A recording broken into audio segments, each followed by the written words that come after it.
திமுக வேட்பாளர் கேண்டிடேட் நேமை வந்து வெளியே விடுறதா இன்னைக்கு பேசிட்டு இருந்தாங்க. பட் இது வந்துடும், கன்ஃபார்ம் ஆயிடுச்சு. ஒரு 164 தொகுதி வந்து திமுக வேட்பாளர் நிற்கிறாங்க. அதில் வந்து யார் யாரோடைய நேம் வெளியே வரப்போகுதுன்னு நம்ம பார்க்கலாம். அடுத்து வெளியே வந்ததுக்கப்புறம் நம்ம என்னன்னு பேசுவோம், அதை பற்றி என்ன நடக்க போகுதுன்னு.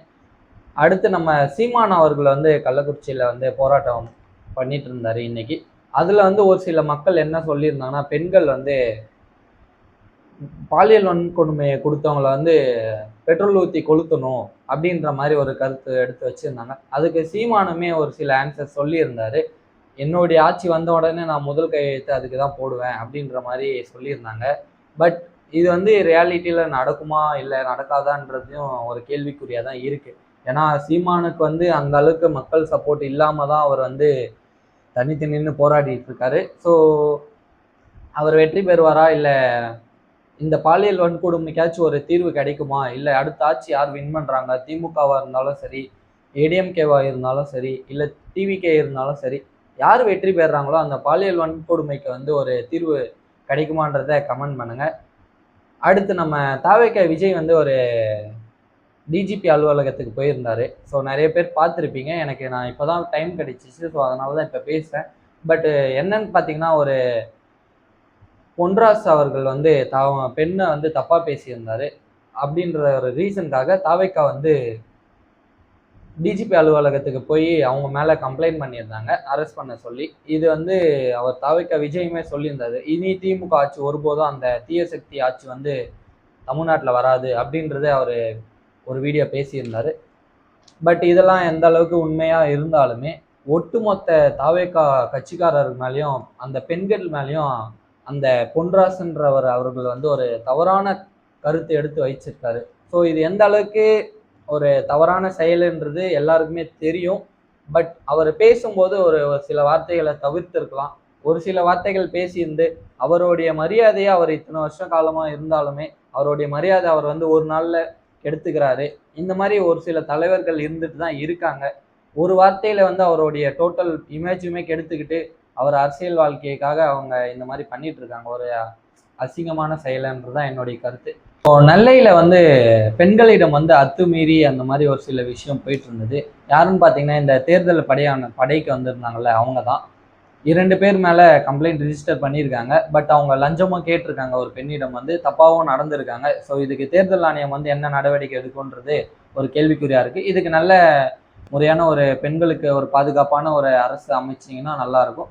அடுத்து பார்த்தீங்கன்னா, நம்ம சென்னை ஆவடி அருகே வந்து தமிழ்நாடு தலைகுனியாது ஸ்டாலின் அவர்களுடைய பேனரை வச்சிருந்ததா ஒரு கருத்து. அதை வந்து கம்ப்ளைண்ட் பண்ணியிருந்தாங்க. ஸோ அந்த வண்டியும் அந்த பேனரையும் தேர்தல் ஆணைய அவங்க வந்து பறிமுதல் செய்யப்பட்டிருக்காங்க. இது போன்ற ஒரு சில இடங்கள்ல வந்து நிறைய தவறுகள் செஞ்சுட்டு தான் இருக்காங்க. இந்த தேர்தல் முடிகிற வரைக்கும் யாரும் அந்த மாதிரி தவறை செய்யாதீங்க. பட் இது வந்து தவறான செயல் தான் என்னுடைய கருத்து. அடுத்து நம்ம தேர்தல் ஆணையம் வந்து நம்ம தமிழ்நாட்டில் 189 கோடி வந்து பறிமுதல் செய்யப்பட்டிருக்காங்க. இதற்கு பார்த்தீங்கன்னா, நம்ம ஆல்ரெடி ஒரு சில வீடியோவில் பேசியிருந்தோம். அவங்களுடைய மக்களுக்கு எடுத்துகிட்டு போகிற ஸ்நாக்ஸுக்காகவும் சரி, இல்லை சாப்பாட்டுக்காகவும் சரி, இல்லை ஒரு சின்ன சின்ன விஷயத்துக்காக மருத்துவ செலவு, இல்லை வண்டி வாங்குறதுக்கு, இல்லை விவசாய கடன், இல்லை விவசாயம் இங்கே மக்களுங்க இந்த மாதிரி நிறைய பணம் எடுத்துகிட்டு போகிறாங்க. 50,000க்கு மேலே எடுத்துகிட்டு போனாலும் அதையே பறிமுதல் செய்யப்பட்டிருக்காங்க, நம்ம பேசியிருந்தோம். பட் இதை திரும்ப ரிப்பீட் பண்ணுறாங்க அப்படின்றது ஒரு தமிழ்நாடு. ஸோ இதை ரிப்பீட் பண்ணுறாங்க அப்படின்றத தமிழ்நாடு வணிகர் சங்கம் வந்து எதிர்த்து ஒரு பேட்டி கொடுத்துருந்தாங்க. இது போன்ற மறுபடியும் இந்த தமிழ்நாட்டில் நடந்ததுன்னா நாங்கள் பெரிய போராட்டம் பண்ணுவோம் இதற்காக, தேர்தல் ஆணையத்தை எதிர்த்து. ஸோ விவசாயிகள் வந்து வாய விடுங்க. ஆல்ரெடி நிறைய விவசாயிகள் கடனால செத்து போயிட்டு இருக்காங்க. மீண்டும் மீண்டும் அவங்களுடைய பணத்தை நீங்கள் பறிமுதல் செய்கிறீங்க. அந்த மாதிரி ஒரு விவசாய கடனும் சரி, இல்லை விவசாயி மக்களுக்கும் இதே தான் நீங்கள் தொடர்ந்து பண்ணிட்டு இருக்கீங்க. விவசாயிகள் இன்னி வரைக்கும் ஒரு நிம்மதியான வாழ்க்கை வாழாம தான் இருக்காங்க அப்படின்றது ஒரு பேச்சு.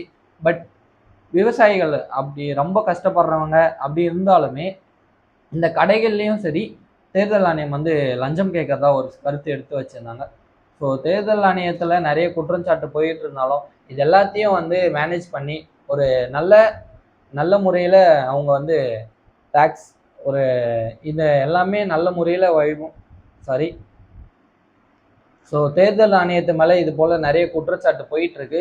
ஒரு நல்ல வழிபாடு ஒரு தேர்தல் ஆணையத்து மேலே இது போல் நிறைய குற்றச்சாட்டு வச்சிட்டு இருக்காங்க.